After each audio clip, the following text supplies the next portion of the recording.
Sometimes, legends are not born in cockpits. They're seated quietly among us. Today, the sky remembered a name. Falcon. She was only 16. Ara Hale. Just a kid, but her last name that belonged to a man the skies once bowed to. He never returned from his final mission. And today, Ara carried his memory 37,000 feet above the ocean. She sat in seat 17A, fingers trembling as she flipped through a dog-eared notebook, her eyes darting nervously around the cabin. Her father's dog tags felt cold against her skin, a constant, heavy reminder of the man she'd lost. Flashbacks flickered through her mind, the roar of fighter jets, the crackle of radio chatter, a smiling pilot with the call sign, Falcon.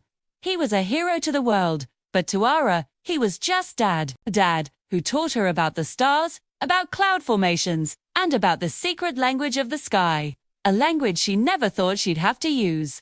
Then, the turbulence hit. Not the gentle rocking that lulls you to sleep, but a violent, gut-wrenching shudder. Drinks spilled. People gasped, their casual conversations turning to panicked whispers. Ara gripped her seat, her knuckles white, and through the chaos, her father's voice echoed in her memory, as clear as if he were sitting right beside her. You'll know when something's wrong. It feels different. Trust your heart. Ara, her heart was pounding, a frantic drum against her ribs. She looked out the window, past a shaking wing, and saw it. Through a break in the clouds, two shadows sliced past the commercial airliner with impossible speed and precision. They weren't clouds. They weren't birds. They were F-22 Raptors, their sleek, grey fuselages glinting in the afternoon sun. Panic erupted in the cabin. People were shouting, crying, pointing. But Ara's fear was different. It was a cold, sharp dread. She knew. This wasn't normal. Fighter jets don't just appear next to a commercial flight for no reason. Something was terribly wrong. One of the Raptors peeled away, then banked sharply, tilting its wing once in a clear, deliberate gesture. Ara's eyes widened. She froze. There are codes only pilots know. Secret signals for when radio silence is mandatory or when communications have been compromised. And Ara's father, in his infinite wisdom, had taught her every single one. He'd made a game of it, drawing diagrams in her notebook. 1 wing dip. Identify yourself. 2 dips. We have you on our radar. Follow us. A barrel roll. That meant you were considered a hostile threat. She watched the cockpit, waiting, praying. But the massive Boeing 777 continued on its course, unchanged. The commercial pilots didn't respond. They probably didn't even see the signal, or if they did, they didn't understand its urgency. Ara's breath hitched. One wrong move, one more minute of silence, and the Raptors would assume the worst. They would follow their protocol. Her father's words rang in her ears again. When they think a plane is a threat, they don't take chances. She unbuckled her belt, the click echoing in the suddenly quiet cabin. A flight attendant rushed over, her face pale. Miss, you need to stay in your seat, please. Ara looked past her, her gaze fixed on the cockpit door. Please, she begged, her voice shaking but firm. I know what they're asking. I can help. Without waiting for a reply, she pushed past and ran toward the front of the plane. The cockpit door opened just a crack, the captain's face a mask of confusion and stress. What is it? Go back to your seat. Before he could shut the door, Ara held up her father's dog tags, the name Falcon clearly visible. There.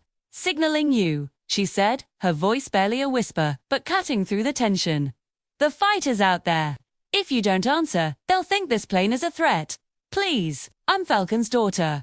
The silence that followed was heavy, unreal. The captain and co-pilot stared at her, then at the dog tags, then back at her. The name hung in the air. Falcon, a legend. The captain's expression shifted from annoyance to disbelief, and then to a flicker of recognition. He stared into her eyes, searching for something. He saw not a hysterical teenager, but the unwavering resolve of a pilot. What's the signal? He asked, his voice low. What do they want? Ara took a deep breath, tilt back. Just a fraction. A slight nose-up maneuver. It's the response to their identification request. The captain hesitated for only a second before turning to his controls. The giant Boeing shifted gently, an almost imperceptible climb. Outside, the lead F-22 responded immediately. It dipped its wing again, sharper this time, a signal of acknowledgement. Then, the radio, which had been silent, crackled to life. Flight 208. Identify yourself immediately. You are in restricted airspace. The captain reached for the mic, but Ara instinctively touched his arm. Let me answer, she pleaded. He looked at her, then at the two fighter jets flanking his plane, and nodded, handing her the headset. Ara's hand trembled as she took the mic. She closed her eyes, picturing her father. She channeled his calm, his confidence. Her voice, when she spoke, was steady. This is Ara Hale, daughter of Falcon. The radio fell completely silent. For a few agonizing seconds, there was nothing but the hum of the engines. Then, a new voice came through, softer, shaken. It was the Raptor lead. Falcon, copy that. We will escort you. You're clear. The two F-22 Raptors broke from their intercept course and took up a protective position on either side of the passenger jet. They were no longer a threat. They were guardians. In the cabin, the panic subsided, replaced by whispered confusion. Passengers stared at the cockpit door, then at the fighter jets outside, then back again. Ara returned to her seat without a word. As she walked down the aisle, people looked at her with awe, with gratitude, with questions they didn't know how to ask. She didn't say a word. Heroes never do. She slumped into seat 17A and placed her forehead against the cool glass of the window. And then, her tears finally fell. Silent tears for the father she missed, for the fear she had just faced, and for the strange, painful pride swelling in her chest. Dad, she whispered to the sky, I hope I made you proud. As if in response, one of the F-22s drifted closer, its pilot visible for just a moment. Then, it dipped its wing, a gentle, final salute. And in that moment, the sky answered. The plane landed safely. As it taxied to the gate, the cabin erupted into applause. News vans and cameras were waiting on the tarmac. But she sat quietly in her seat, clutching the dog tags, the metal now warm in her hand. Courage has no age. Heroism has no uniform. And sometimes, the bravest voice in the world comes from a trembling kid in seat 17A. Thanks for watching. If you were moved by this story, like, share, and subscribe.